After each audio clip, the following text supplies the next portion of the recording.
Hey, it's Jamie Moore here. You're very welcome to episode 3 of Ireland Away From Home, my brand new podcast. Now, over the last couple of weeks, we've been in America on episode 1. We've been in England last week in the Championship League 1 and League 2. And this week, we're off to the Premier League, and I'm delighted to welcome Wolves and Ireland defender Matt Doherty to the podcast. Matt, good evening. How are you? All good, Jamie. Happy to be on your show. You hassled me for, 4 weeks now? Finally got me on it. Probably 6 weeks, in fact. And hassle is a very unfair word. Invited. Well, you did tell me that you wouldn't chase a bird as much as you chased me to get me on. So I did say that, and it is true. Well, thank you for being here anyway. No problem. So before we start, and I just wanted to clear this up. You played how many games in England? Do you think? How many professional games you played in England? Do you know the answer? Are you I know the answer. Let's assume the season gets finished, and the games don't get wiped off me, which I do not want because the goals will get wiped off me as well. Let's say I think I've played close to 300. I'm not actually sure, but it'd be close to 300, I reckon. The answer is just under 300, sir. So well done. What is it? Well, do you trust Wikipedia? Well, have you got the stats in front of you? Just read out of which each club, because then I'll be able to rough guess it. Yeah, so I have the laptop here. Less than 20 at Hibs. Yeah, 13. More than 20 at Bury. 17. Really? And how many at Wolves? So that's 30. So at Wolves, it's over 250 anyway. It's about 255 maybe. 251. That's not bad from you, and I did not warn you about this question at the start. Well, no, because the last game I played, they said it was my 250th, or 2 games ago. So obviously I knew it wasn't going to be too far off that. I thought that was my 250th start, though. So obviously I'm a bit behind than where I think I am. And while we're on this fun quiz, how many Ireland senior caps do you have? 11, I think. Oh, this says 9, but it is Wikipedia, so it might not be true. No, I think it's... Well, how updated is that? Has that got the last 2 in? Well, it has, talking about your brilliant goal against Denmark. Oh, well, it's more than 9 anyway. Maybe I'm wrong. Maybe I'm just trying to add some in because I've got so little. Anyway, we're wasting time on stats, and the reason I asked you that is, why in God's name does every English commentator and pundit and TV presenter and radio presenter call you Matt Doherty? Because in England, the spelling for my name is CH. That's just I think that's just the English way to spell it. So hence they always say Doc. And even though they hear it, they know that my name is DOH. I think subconsciously in their head they just see a CH. And everybody's called me Doc since I can't even remember how long. It's been years and years. So I've never really corrected them. So everyone probably just thinks it's fine, and I don't mind. It's a little nickname that I have. So it's not a big deal. I'm not that bothered by it. Because I'm correct in saying your nickname is the Doc. Or just Doc. Well, it's just the Doc. No, I think if people are referring to me in the media, they might say, I know Mick McCarthy used to call me the Doc, but like the manager at Wolves will call me Matt, and the lads will call me. Some of them will call me Doc, some will call me Matt. Some of the Portuguese might call me Matt. So it's very different times depending on the situation, I guess. It drives me insane, and I would like him to look at the back of your jersey that says Doherty. It's just a small thing. I know, but it happens all the time, and I actually get that a lot where people, like when you see something and you see the comments like on an Instagram post or whatever, or on Twitter, and people are always saying, please find somebody who pronounces his name right. But even even people that I know that are close to me will still say it wrong. I guess they're just so used to people saying it wrong all the time that they kind of, like teammates and that, when you hear them say it, they still say it wrong. Not many people actually say it right. Yes, well, well, hopefully they listen to this podcast and correct themselves. Anyway, you're wearing a red golf t-shirt for those who are listening to this podcast, and Matt did tell me his Wi-Fi was crap, and it is crap. He sounds great, but he's a bit blurry on screen. I can see the sunburn, I can see the beard and the kind of short hair. You've been playing a bit of golf recently, and I've seen you back running in the Wolves training ground. arriving and doing a bit of individual training. So how have the last couple of weeks been? I'm going to talk mainly in your career, but in terms of coronavirus and back training, keeping fit and all that. Yeah, well, we came back last Monday for individual training, and like it's fine. I guess we didn't have to wear our Wolves kit in for the first week. You can kind of just come in, wear what you want, do your work and get off. But at least we had a coach there who was telling us what running to do. Like you can run at home and you can think you're doing the right things, but then at least at the training ground, you're doing the right things. You're warming up properly, etc. So like we've been back last Monday, but golf courses have been open since last Wednesday. So we had 2 days training, and then I've been straight into golf. Played every day since, except didn't play yesterday because we had training at 5. So yesterday was the start of group training. So we training in 5s, and today also. So we've just been kind of getting back together. Still no contact, but you're back in your training kit. Everything feels a little bit normal now. I think it's probably be next week before we're able to play small-sided games and actually have some contact with each other. But it feels good to just kind of be around the lads and still a little bit of a distance, but not too much. Like you can still talk to people. Do you know what I mean? But I have been playing golf every day. That is true. Almost every day. Yeah, there was a really good video on the Wolves YouTube the other day of the individual training, and at the very start it showed like what seems to be like a coronavirus testing center at the training ground. And I know you've got a couple of young kids and your missus and stuff. So in terms of the testing and getting back to contact training and eventually getting back to football matches, what's your thoughts on that?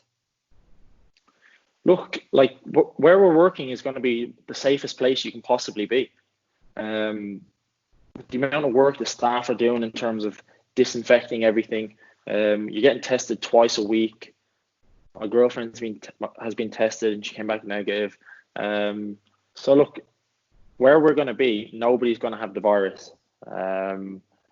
Everybody's got their masks on, staff-wise. Everyone's got their gloves on. So for us, it's kind of a no-brainer to go back to training because, like I just said, it's probably the safest place you can be. And I guess you want to get out of the house, you want to get back to work. You want to kind of start preparing yourself. I think we're looking at a mid-June to maybe slightly later in June to restart. So you have to get back training and get back at it at some point, don't you? Yeah, and have you guys been told about like when the season will be back? Will the whole squad, will the whole league be in quarantine in hotels and stuff for that 6 weeks? No, I don't. It's not got that far in terms of the conversations. I think, well, maybe it has, and we just haven't been told. I heard on the radio yesterday that they were not too keen on everyone being in hotels because I don't really know why that was, but I think it was more of a case of why can't we just go home and be with our families and stuff after we train, after we get all the tests done. As long as you're honest, I guess as long as you're honest with your teammates and the staff about what you've been doing. Do you know what I mean? So like if you're honest and say, oh, this is where I've been, this is what I've done. I don't think anybody would have a problem going home. I don't think there's necessarily a need to stay in hotels for another week, and you're kind of just in a mini lockdown again, aren't you? Of course, yeah. And like you guys are 6th in the Premier League, Matt, in your second season back up. It's remarkable when I was looking through that. It was only last season that you guys actually, came back up, and 9 matches left, 5 points off the Champions League places, and in a battle with probably 5 or 6 teams for the top 6 for the Europa League. So I'm not sure how it would work out for you guys if it did go to points per game, if the league was scrapped, but why do you want to finish it? I want to finish because we've got a possible chance at Champions League. You got to remember, Man City have been banned for now, so 5th place could get you Champions League. And whatever the table says, how many points are we off 5th? Not many. 2 points, 1 point. Off 5th. Well, you're 5 points off 4th. I'll check 5th for you now because I hadn't actually thought of the Man City. Yeah, and we played Chelsea the last game of the season, so there was a lot to play for, and we're still in the Europa League. So I mean, we had all sorts of possibilities and positive possibilities that could have happened towards the end of the season. So for me, I really want to finish because it was looking like it was going to be a really exciting finish. You're 2 points behind United, and they're 5th. Yeah, exactly. And and 5th might get you in the Champions League this year. I suspect that it probably will. So look, all to play for. I know there's teams behind us and stuff, and we have to play like the likes of Sheffield. We have to play Chelsea away, so we still have to play Arsenal at home.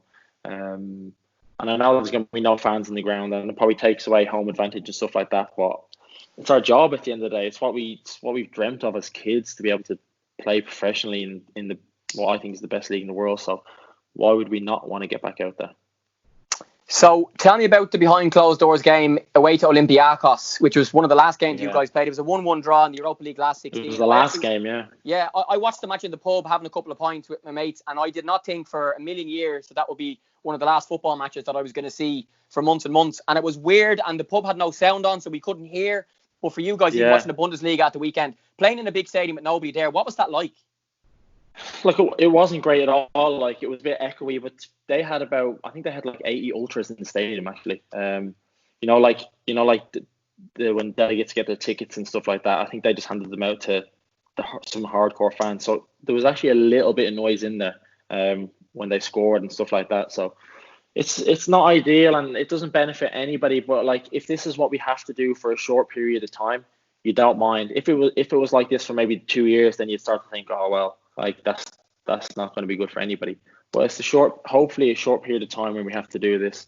We kind of just have to bite the bullet on it and just get it done. If everybody wants to finish. I know there's people who don't want to finish the league, not on our team, but just on other teams. So look, we don't have a problem because we want to go back and play. So for us playing empty stadiums, it's going to be weird, but I don't necessarily have a problem with it. So, Matt, I can't wait to chat now for the next little while, just about your life as a Premier League footballer and, how life is in England. So you might just give us an overall answer to, if I ask you, what is life like for you, a Dubliner, an Irish person who moved to England probably 8-9 years ago now and is, a top Premier League player? Almost What's your life 10, like? Yeah.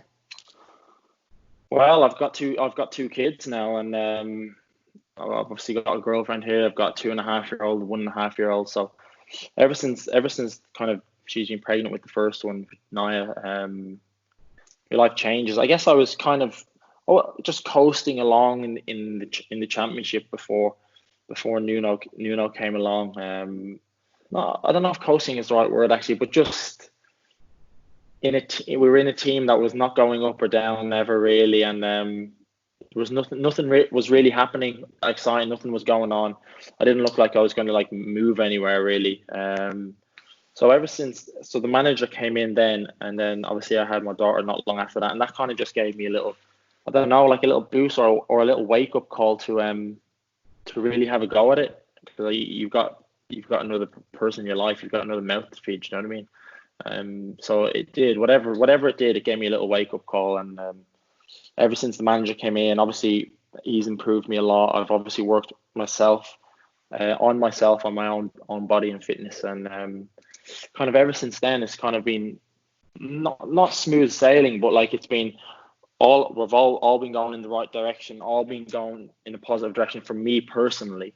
I've not had many downs. I guess the only down we really had was the FA Cup semi-final when we played against Watford when we were 2-0 up with like 15 minutes to go. That took me like a month to fully get over. Like I was playing games, and then like I was just like in a game, just deflated, still thinking about what happened a few weeks earlier. So look, it's been unbelievable 2 years. You've probably followed my career more closely than loads of people, then maybe just as closely as my family, because I know what you're like, checking up on stuff all the time. So you can see the difference between now. But you tell me, what's the difference between me 2, 3, 4 years ago and now? Well, yeah, just to give people background, me and Matt know each other since you're 15, 14. Well, when I went to Belvedere, you were a year older, weren't you? So I went to Belvedere when Derek O'Brien was the manager. We had like Sean Skelly, Lee Swords, Craig Sexton in goal, Danny Joyce at the time, Anthony Corcoran playing left back. I don't want to leave anyone's name out who I played with. Who else is there? Oh, you're not going to remember everyone. Yeah, they were kind of the main players at the time. So under 15 then? Yeah, so 14. yeah.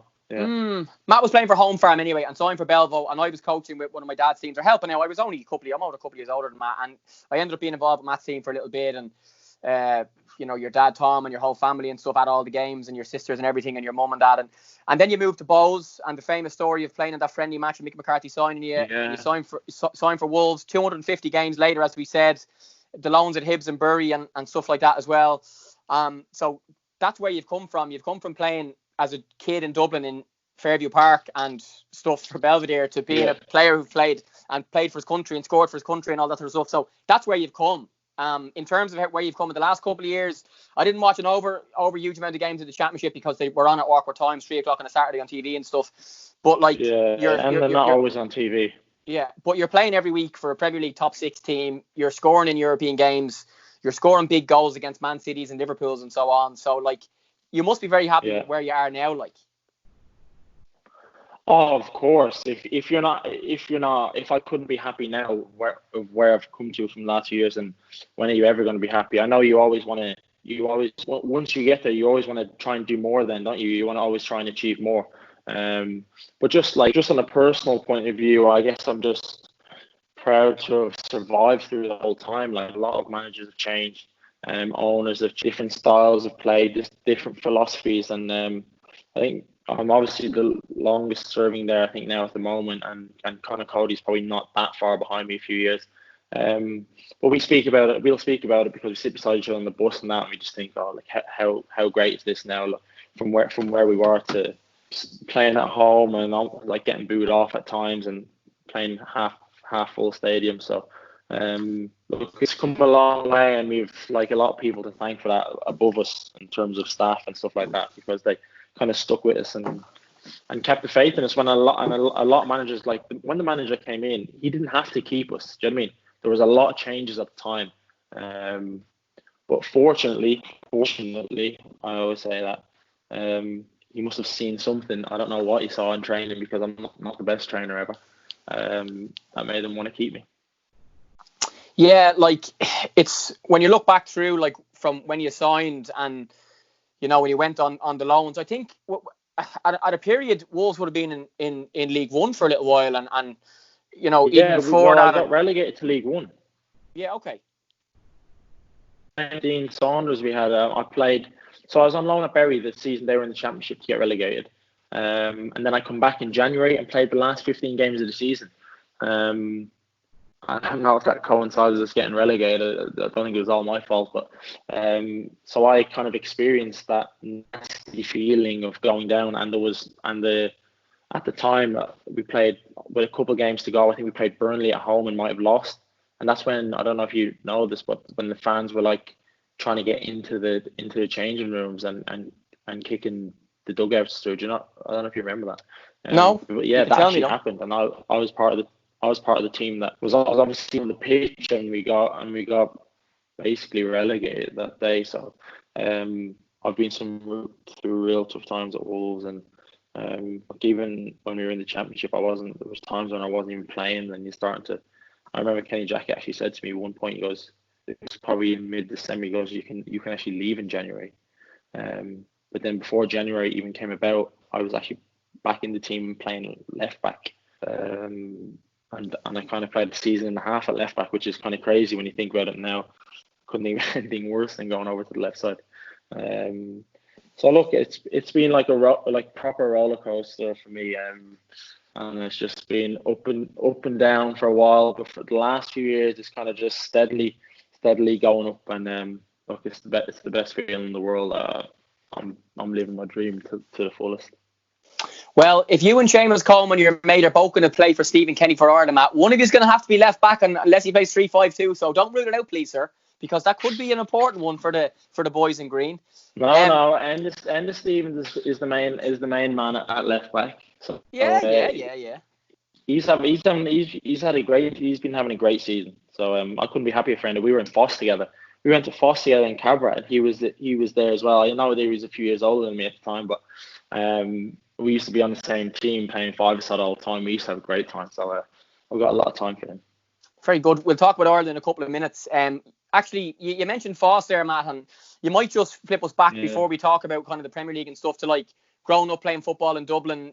We mentioned you played for Home Farm and then for Belvedere for a couple of years and then on to Foss and Bowes. And when did you realise and what age were you when you started to think, I can actually move to England here, I can actually become a footballer? Well, I started off playing at Swords. Obviously, I live in Swords. Well, no, I don't live in Swords. I'm from Swords. My family still lives there now. So I played for Swords Celtic at the very start. So I only played a couple of games for them. And so the games used to be on a Saturday, and I used to have to. So the reason I played a couple of games is because every Saturday because my mum is Dutch, we used to have to go to Dutch class every Saturday. So I actually missed most of the games, and I was only able to make a couple of games. So that's the reason, Dutch class for don't know how long it was, and I can't speak a word of Dutch, so I think that was a bit was the waste anyway. But yeah, so then we went to Home Farm, and Home Farm is it's a proper schoolboy club, isn't it? Like proper club. The setup is, I thought it was fantastic at the time. Had a few years then, and kind of just went on to Belvedere. They were top side at my age group, and just the way they played and the colour of the kit, the blue, and they didn't have the facilities of Home Farm, but there was just as you know, there's just something special about Belvedere, isn't there? And even though you've got no facilities, there's just something, I don't know, appealing about playing in Fairview Park. Do you understand? Do you know what I mean? I do. It's a weird thing, because it's just a pitch in a park, but I don't know if it's the name of it or something. But it was just, yeah, no, as everybody knows, I went on. When I really thought I could do it was when I was going on all of them trials. I went on a lot of trials, and I was thinking, oh, maybe if I just never did well when I was away on trial. Like, I've said this to my dad many times, just never was able to really perform. I don't really know why. It is tough when you go away on trial, but you think with the amount of trials I went on, I would have been good on one of them, but it just never really happened for me. And it's probably a blessing, really, because I worked for my dad for 2 years doing the carpet and upholstery cleaning with Aquadry, and that probably matured me a bit, made me grow up a little bit, made me realise what hard work was, because that was tough, and I wasn't even doing like that much. I was just kind of just helping them. So it made me realise maybe what I didn't want to do. So when I got the actual chance to go, there was no way I was like going to be getting homesick. There was no way I was going to let up. I was going to try and snatch that opportunity with both hands. Yeah, very well expressed there. And like 10 years later, I was reading a piece in The Guardian that referred to you as Wolves' best player of the decade. And you spoke there about being at the club the longest player and the number of games you've played and that sort of stuff as well. You've been in great form in the Premier League. You were, I think, nominated for Player of the Month in February, and some big goals, as I mentioned. And I think as well, you were on Instagram yourself recently saying, what a time to be a Wolf. How would you describe the last couple of years since promotion to the Premier League and the big games you've played in, and just how well you've done in a team that's also done very well since promotion? Yeah, so like you just said, the team that we have now is just like a joy to play in. You just feel like you're in a big team. You know what I mean? Like, so everybody's got confidence. You know you're kind of going to play well. You know that you're in a league, but you're not out of your depth. Do you know what I mean? Because I know when I first came into the Premier League, the first few games, I just thought, wow, this is quick. Like really quick. But it's just like anything. The more and more you get into it, the more you find your pace, the more you get into it, and you always need that one game where you play really well, and you just kind of realize yourself, yeah, like I can do this. But this happened to me probably last season, where I don't know if we played West Ham away or Burnley at home first. Do you have that? Would you be able to check that? Last season for West Ham. Right at the start, it was West Ham away, because you remember I scored that really bad own goal against Leicester away when I headed it from like the edge of the box. Correct. So sorry, I'm looking for Wolves. I'm looking for Wolves Premier League results 18-19. Yeah, so this last season. Yeah, okay. At the very start, did we play West Ham away or Burnley at home first? I don't know. You keep talking there for a sec, because I'm just trying to find it. Bam. Fixtures. I think it was results. West Ham away. Results by match day. August 18th, Everton at home, you drew 2-2. Then Leicester away, lost 2-0. Yeah. Man City at home drew 1-1. And then West Ham lost 1-0 and Burnley won 1-0. No, we beat West Ham 1-0. Come on, Jamie, we're away from home. Focus. Well, you should give me time to research. You should know your own football results. You play for the team. You should do the research. You're the one doing the podcast. If I could show you my Word doc with all of my questions and stuff to ask you, you would see I've done the research. And I've had 6 weeks to do it, as you said. Now, come on, finish your story. I don't want to waste any more time here. So anyway, that was the game where we played West Ham away and 1-0. We won in the 92nd minute or something. But that was the game where I really thought, yeah, I'm capable of playing at this level. And then we played Burnley after that was an international break. Then we played Burnley and we won 1-0 again, and I set up the goal. So that was a real defining moment for me in that season where I really thought I was good enough, and that I really had the confidence then after that. And ever since then, really, I've not lost any confidence, even if I've not played great and stuff like that through a period of a couple of games or so. Even up to now, my confidence has been like up here ever since then. So it's just about getting that kind of belief at the start. But I guess people, they don't always get it. I guess I'm fortunate that there's not many wing backs at the club, so I was maybe given a bit more time to kind of prove myself.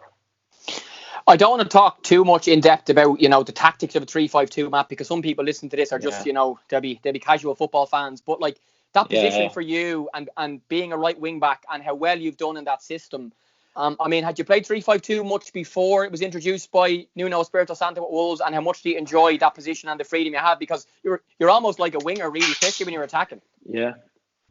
Look, I had never really played it before. No, I don't think many people really had. It was always a shape that was there, but I'd never played in a 3-5-2 like that I can remember anyway. But for me, the position is absolutely perfect because, as you know, I love to attack. When I was growing up playing schoolboy football at home farm, I used to play up front. I never really played fullback until I actually went to Wolves, and in that trial game against Wolves, I played fullback. But before that, I was playing a lot at centre back.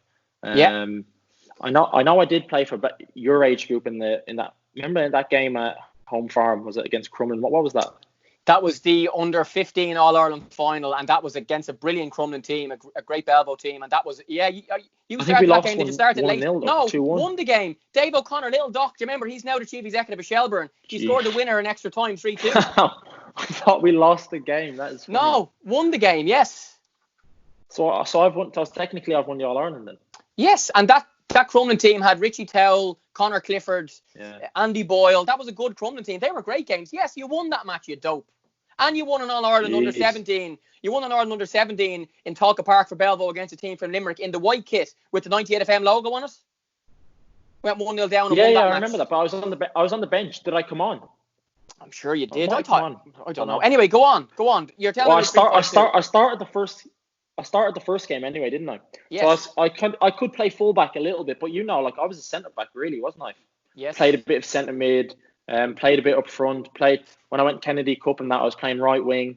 So anyway, back to the 3-5-2. It's for me I love to attack and stuff like that. But I'm not like a winger. Do you know what I mean? So I'm not going to run at you, drop step overs and go to the line every time. That's not really my game. I'm more of a 1-2, try and deceive you by making clever runs and clever touches and stuff like that.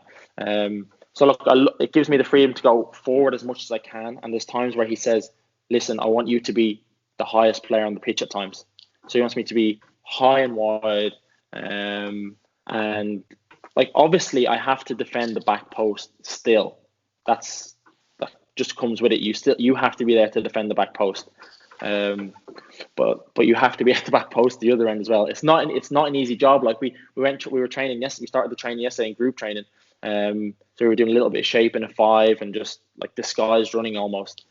And I was really feeling it because we hadn't trained like that for a while. And the two wing backs, Niagara on the other side. When you seen the running stats today, we were way ahead of everybody else.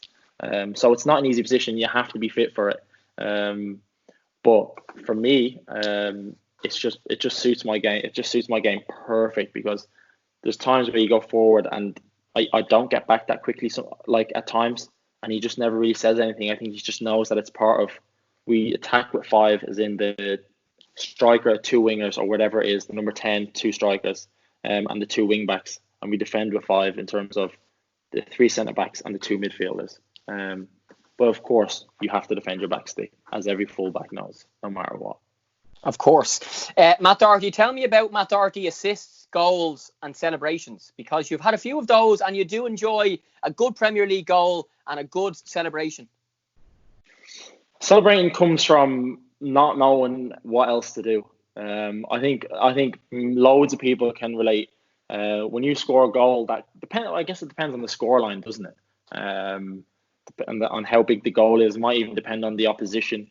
But like if you score a goal in the Premier League, it's just, I don't know what it is, man. It just feels so different. Like you genuinely feel like you've really had an achievement, just because, you know, when you grow up as you're a kid and you watch like remember Premiership that used to be on RTE at like, what time did you, like 7 o'clock or something, or 9 o'clock, and you used to watch that and you just think, wow, imagine playing in that, and then to even score goals or even score winners against some big teams.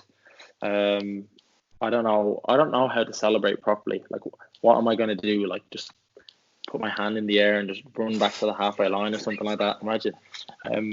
So I like to sometimes I'll just think, and if it's wet out, I might do a knee slide, something silly like that, or else it's just got to be the airplane, doesn't it? It's just a solid airplane.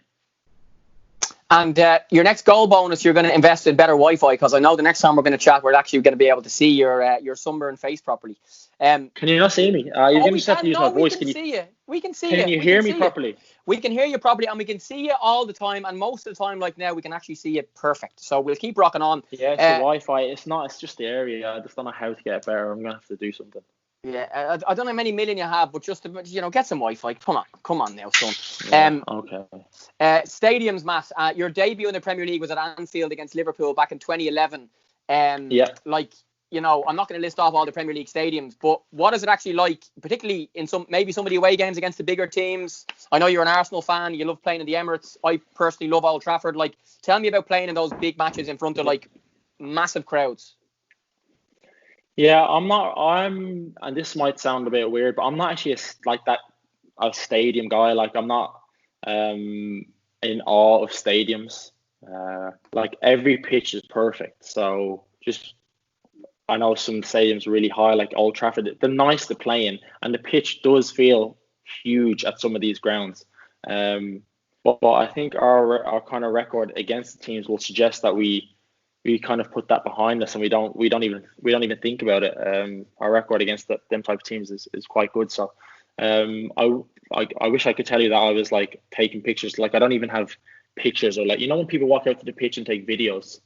Mm-hmm. I don't even really have any of them on my phone. Not even at Arsenal. I just go out. So I'll get to the stadium. I'll just walk out. I'll have a look, have a little chat for a couple minutes, just look around, see where like the away fans are sitting, see if you've got family coming to the game. I always like to see my family before I actually start the game, so I know they've got in and got the tickets and stuff like that. That's lovely. And that's it. And then I'll just go back in.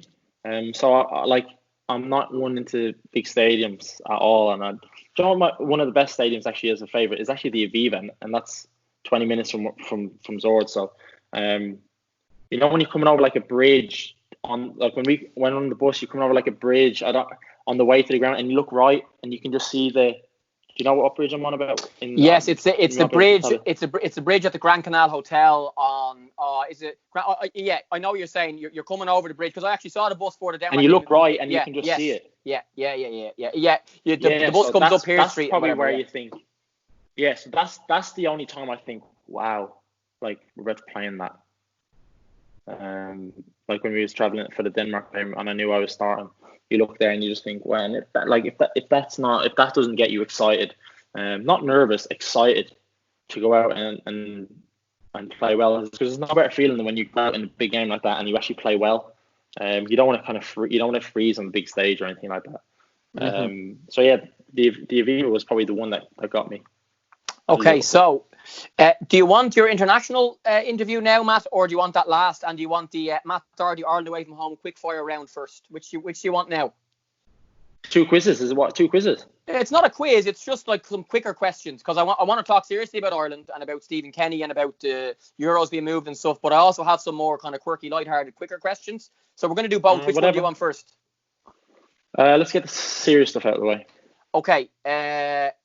Ireland caps, you don't have enough of them. I think you know that. I think we all know that. Every time any Ireland manager for the last couple of years named a team, particularly Martin O'Neill and Mick McCarthy, and you weren't in it, Twitter erupted, Instagram erupted and stuff. Tell me about your Ireland career, the highs, the lows, and why you feel that you should have had more caps. Well, it's difficult because, like, we have a great player playing in my position. One of the best players that's been playing in the Premier League in that position for years, 10 years probably.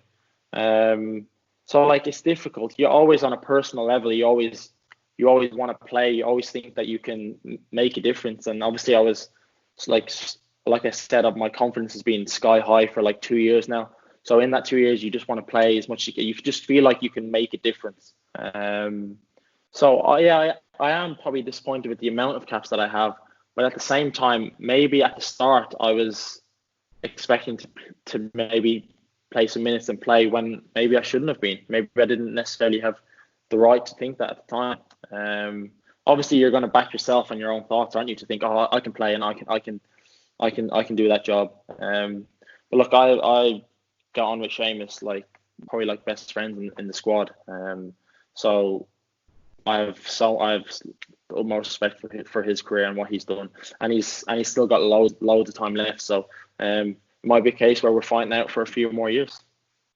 Yeah, and like there's been lots of debate and commentary on the number of Premier League matches that you've played in and how well you've done, and the number of career games you've had, particularly in the Championship and League One. And if you compare that to maybe other players in the squad, anyone else that's played that many games at that level has probably been in the team, and you've just been in a position where you're competing with the captain and with someone who's as good as Seamus Coleman. And of course the experiment in Gibraltar with you playing right wing that Mick McCarthy didn't seem to like, and he's never really looked at your left back. So it's been a hard one for you, I'm sure. Yeah, and before that, like even Cyrus Christie as well. So there's three of us there who can all play in the position. We all probably bring like different things in that position. But like at the end of the day, there's only so much you can do. You have to respect what the manager does. It's his decision at the end of the day, and you just got to get on with it. You got to get your head down. You got to keep playing well at club level, and hope your time comes. And my time came against Denmark when I played. I know I was probably a bit sloppy for their goal, but I managed to get a goal back, and I thought I actually played quite well in that game. So like maybe that was my time to kind of show what I could do, and I feel like in that game particularly I was able to do that.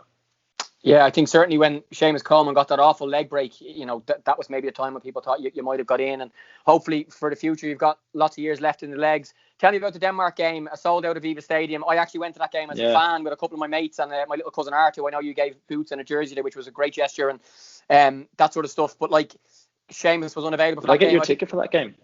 No, you got me a ticket for... I actually met your mum and dad. We went to the Players' Lounge that day. That was it the tennis ball game? When all the tennis balls were thrown on the first game? Oh God, I can't remember. Was that?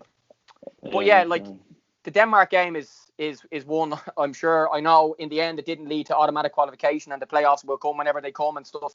But just tell me about that and the goal, and I suppose that has to be your Ireland career highlight so far. Yeah, of course. Because I started the game and it was such a big game. The atmosphere was good. But the fact that I think that we really showed that we are capable of playing some really good football.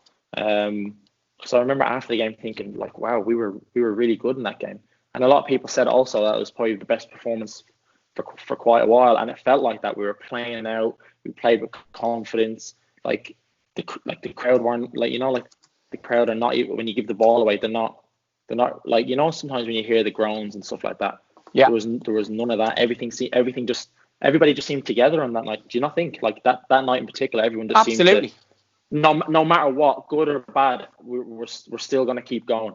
And it tells you that I know we needed a goal at the end, but everybody was still sat in the seat, weren't they? There was nobody had gone up to beat any traffic or get out of there early.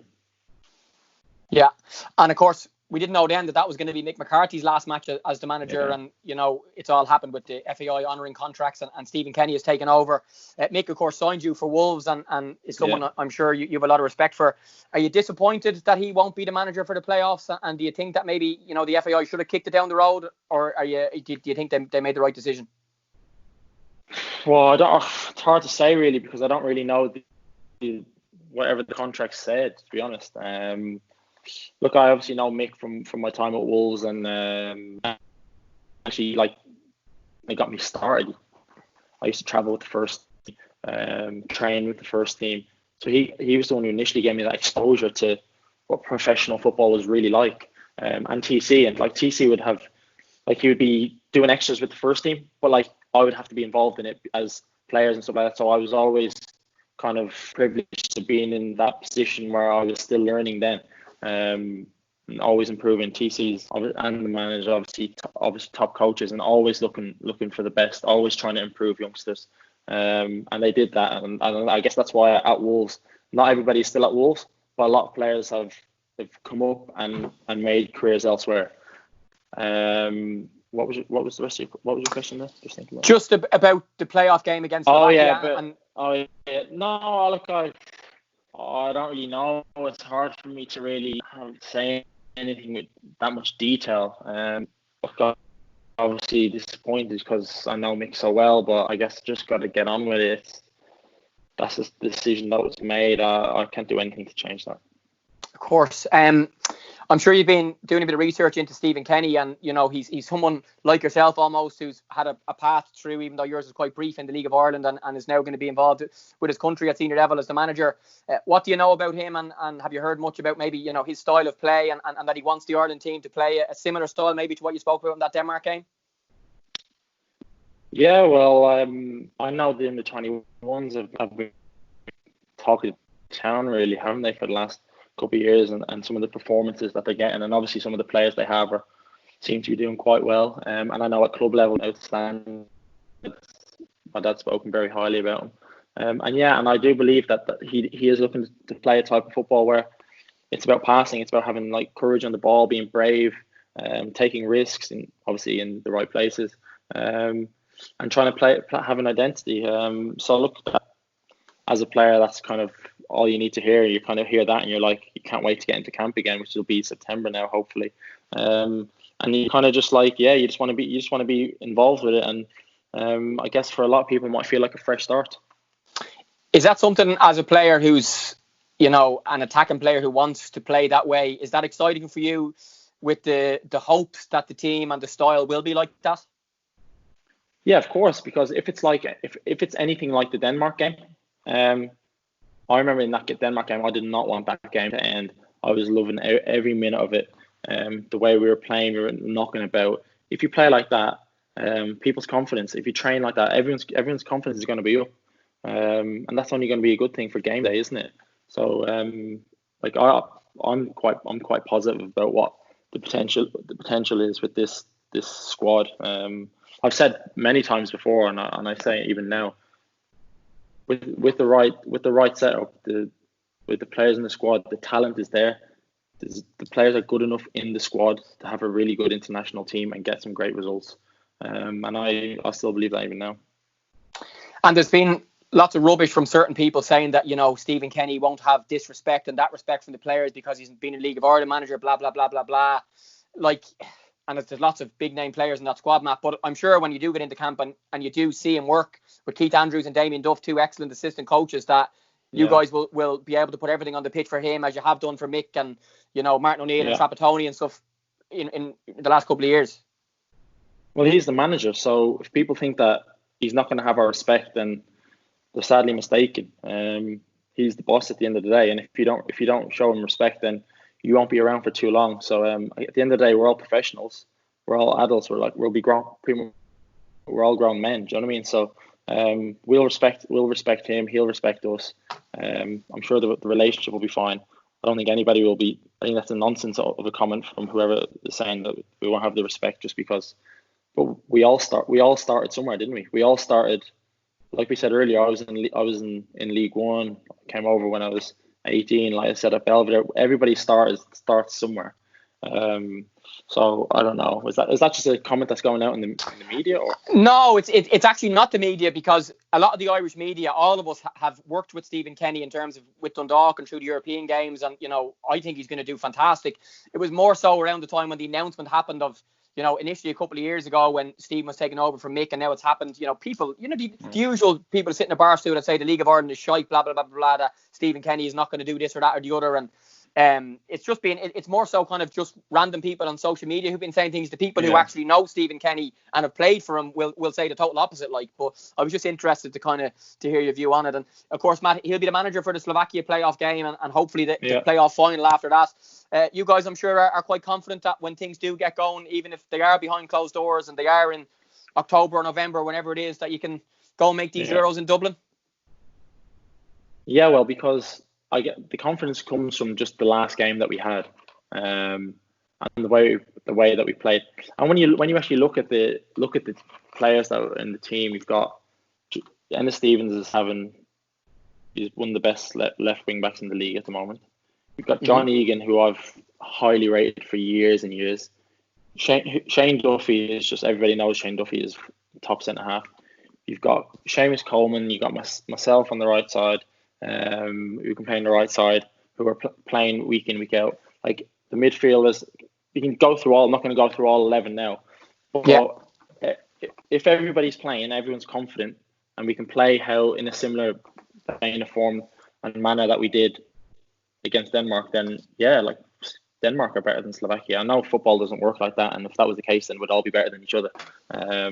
But I think the confidence will be there, and obviously I'm going to say that answer, but I genuinely believe that. Matt Doherty, it is time for the Ireland Away from Home quick fire round. Are you ready, sir? I am indeed. Let's go. What is the best thing about being a Premier League footballer, and why? Quick fire. So how long do I have to answer it? As long as you want. The best thing of being a Premier League footballer is just the thought in your own head when you're sat at home that you're playing in the Premier League week in, week out. And seriously satisfying. Okay. And on the opposite side, what is the worst bit or the most challenging bit or the bit maybe you don't enjoy?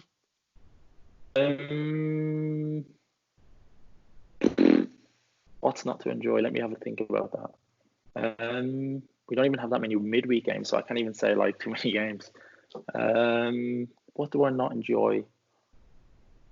Pre-season, does that count as an answer? Yeah, of course it does. Yeah, you don't like pre-season. Because who enjoys pre-season? Yeah, so pre-season, like I said to John Ruddy today, I said the best time is just mid-season when you're playing games, you train a bit, and you're just going into games. You're conditioned for the rest of the season. Do you know what I mean? You don't even have to train that much. You're just ready to go every weekend, and that's the best time of the season to be in. What's the fame like, and are you able to bring the kids and the missus for a coffee or for dinner or to go shopping? Or I'm sure in the area you live in Birmingham, you are fairly recognisable. Who do you think I am? Can I bring the kids out? No, sorry. I mean, hundreds of fans outside the door now. No, but I'm sure if you were seen walking down the street by a Wolves fan or Wolves fans, you would be asked for photos and autographs and stuff. And I'm not saying that's a bad thing, but I'm saying... I know, I'm just playing. I'm just messing with you. I know, like today I was on the golf course and someone shouted over, do you think the season is going to get finished from another fairway and stuff like that? Yeah. Like, I know what you mean. It does happen when you go out and stuff like that, or if you're going to do some shopping, etc. But what I will say is, since being in the Premier League, it happens a lot more often now. Because I guess everybody watches the Premier League, so everyone's watching Match of the Day and stuff like that, even other fans of other teams. So I guess if you're doing well, you become a little bit more recognisable. So I'll move to my next one. I'm going to jump down my list here. What do you get up to away from being a footballer? And I know you think you're a great golfer. We still haven't played that match that you challenged me to. We will play it. I have been practicing kind of. But yeah, what's a great golfer to you though? What is a great golfer to you? I shoot 100. You shoot 100. I shot 79 yesterday. Yeah, but my handicap is 28, so I beat you by 1. See, or would I? No, I'd lose. No, yeah, I would. See, what's your handicap? 10. So I shot 79 yesterday. Okay, so now I'd lose by 3. I'd lose by 3. Okay, I'd lose by 3 on the handicap system. I had an 80 today. 8 over yesterday, 9 over today. and that was a bit triple bogey on the card. So my golf game at the moment is in a great place. So since they opened last Wednesday, I've played every day. It wasn't yesterday. It was what day was it yesterday? It was Tuesday. Today's Wednesday. Monday when I had it. So I didn't play yesterday. Monday I shot the 79, and today I had an 80. But I played the last 6 holes 1 under or something like that. And I was playing Stephen Hunt. Everybody knows who Stephen Hunt is. Yes. And I was actually 7 behind with 5 holes to go and drew the game. I actually missed a 7-footer to win it for birdie on the last. So pretty good comeback. So that was 37 points each draw. Okay. Away from golf, is there anything else you like to do apart from being a footballer? Away from golf. Golf takes up a lot of time, doesn't it? I love going to the cinema, but everybody does. It's just kind of the usual stuff. Like, I have 2 kids at home, so it takes up a lot of time. It's not like I can just be going out and doing stuff. I used to go play snooker a lot, actually. Me and George Saville, when we were both at Wolves and kind of living on our own. I'm really good friends with him still, and we used to go to Riley's a lot and play like darts for a bit, then go play snooker for a bit, which used to actually be really fun at the time. So I like a lot of sports. Like, I like watching cricket and stuff. You might not believe I love watching cricket. So like, I'm just into a lot of sports. Well, I might not beat you at golf, but I would definitely give you a game at snooker. So that's the one. You mentioned the cinema there, so we'll jump to Netflix, movies, TV. What would you recommend for someone to watch that maybe they might not know about or that you like? Well, I've just finished The Last Dance, which I'm sure everybody has. Don't ruin it. I'm only 2 episodes in. 2 episodes in. Wow, what have you been doing? I had to finish Money Heist. That is the worst program ever. Okay, well, I'll send you all the clips from my last 8 podcasts, and every single person has recommended Money Heist. So there you go. You know what it is? I can't take it serious when they're talking and their lips and the word and the sound are not matching up. I watched it that way because I don't like reading subtitles. If I'm on WhatsApp or on Snapchat or something, I can't. No, how can you take it serious? The acting is shocking. Can't watch it. Okay, well, it's very good. So I've finished The Last Dance. Scandal. I've not finished. I'm watching a lot of Scandal. I've watched Last Dance. Scandal's not on Netflix, but it's on. What did we watch it? I have it all on DVD. Obviously, I've watched all of Homeland. Trying to think of a movie someone can watch. Have they watched Mystic River? Was on Netflix for a bit. I was having this conversation with Gar from the FEI, the set from the media. Yes, Garrett Marr. Yeah. Yeah, so we were talking just about movies and stuff, movies that we've seen.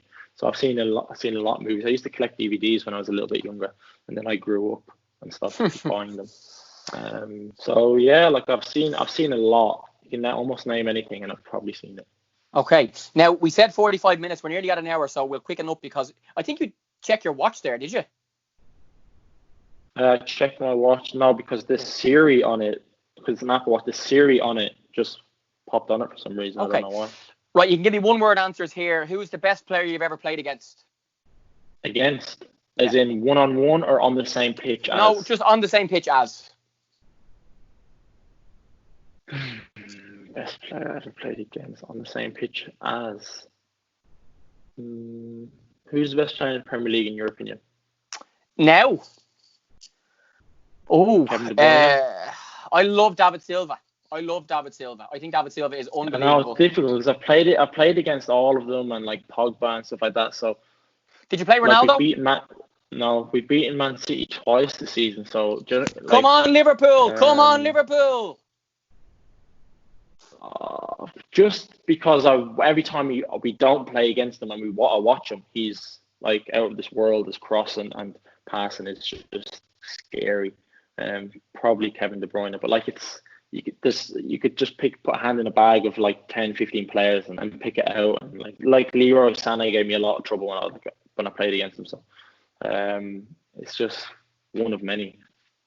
Okay, apart from Nuno, your manager at Wolves, who's the best manager in the Premier League?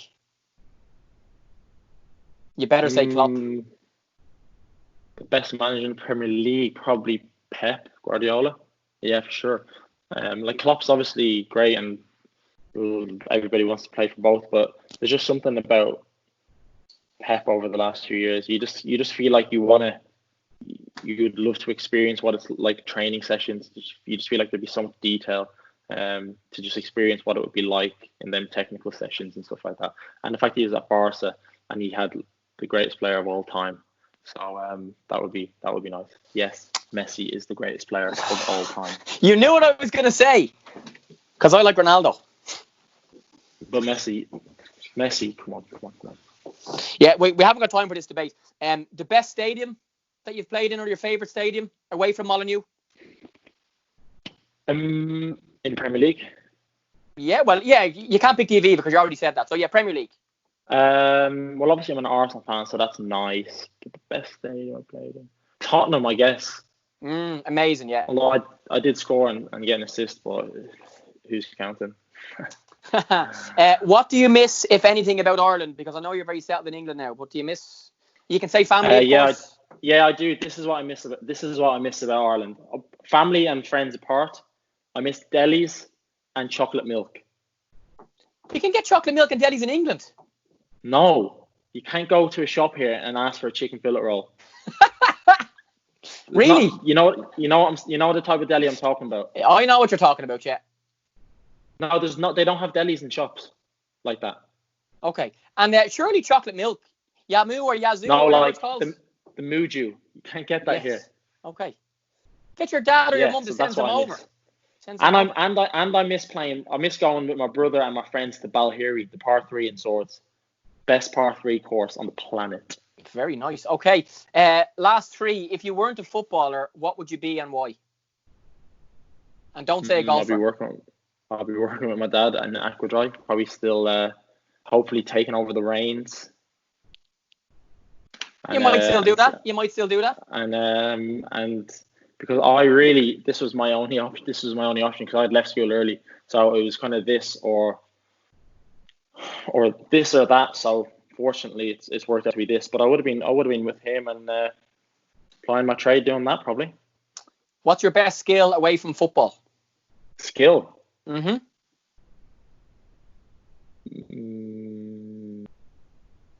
sense of direction.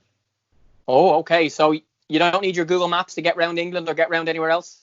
I just need to go to a place once and then nice. No matter what, I can get there again. Okay, you're on death row. You're about to be executed for crimes against football. And you can choose your last meal. You can choose a starter, a main course, a dessert, and a drink. Okay. My starter will be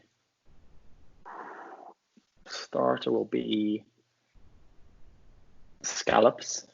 Oh, awful. Okay. My main will be this is not too tough. Will be my girlfriend's lasagna and chips. She's probably looking at you now, is she, with the lasagna ready? No, she's not listening and she'll never hear this, so it's not like I'm trying to get brownie points or anything. Okay. But is that the type of answer you were looking for? Yes. No, that's fine. Totally fine. So you're on to your dessert now. My dessert would be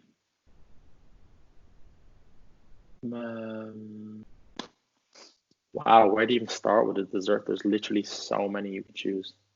There's a restaurant in Hope. Do you know what my dessert would be? Monkey. Go on. No. My dessert would be a bag. Yeah. And I have all the pick and mix to choose from. Great. That's a great answer. Yes. Did you like the cinema? Yeah. I can fill it up as much as I want. And my drink would probably be